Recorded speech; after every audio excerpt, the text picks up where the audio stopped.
So here is a grim little question: what will you say on your deathbed? What message would you like to leave for posterity when you are gone? This author can think of a number of things, and not all of them are flattering to those who have known him.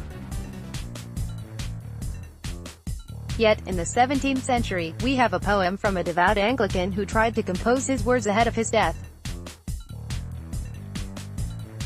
This was John Donne, the beloved English metaphysical poet and parson. The poet was born in 1572 to an affluent family, who were among the recusants, or secret Roman Catholics in the time of Queen Elizabeth. He was educated privately and attended Oxford. He later enrolled at a law court to study for a legal career.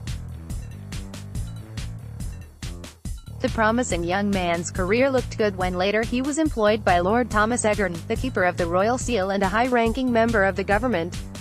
However, his prospects dimmed when he eloped with Egerton's 17-year-old niece, and young John was imprisoned for a time, but the courts held the marriage valid.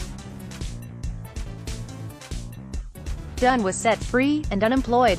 After a period of poverty, Donne became an Anglican and made a bid for politics, was elected to Parliament and secured a place at the royal court of James I.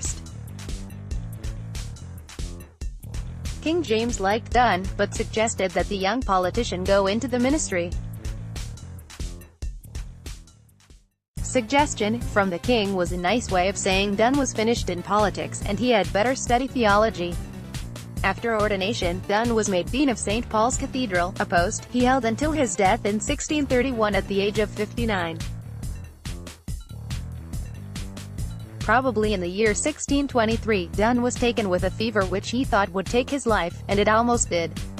In fact, he recovered and lived another 8 years.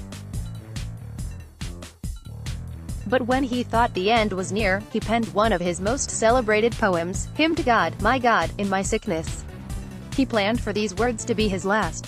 The opening verses of the poem says that he was at death's door, close enough to hear the angels sing. His death throes he describes as preparing the instrument of his body as he waits at death's door. He says, "Since I am coming to that holy room, where, with thy choir of saints forevermore, I shall be made thy music, as I come I tune the instrument here at the door." And what I must do then, think here before. Donne lived in the great age of discovery, when the Americas were opening up to England. In the next stanzas, he compares doctors studying his body to the mapmakers of the day examining the lines and ridges of the known world on a map, whilst my physicians by their love are grown cosmographers, and I their map, who life lad on this bed, that by them may be shown that this is my southwest discovery.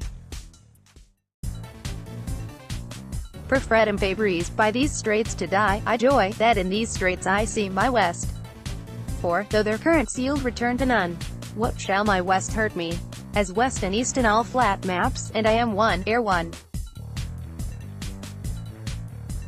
So death doth touch the resurrection.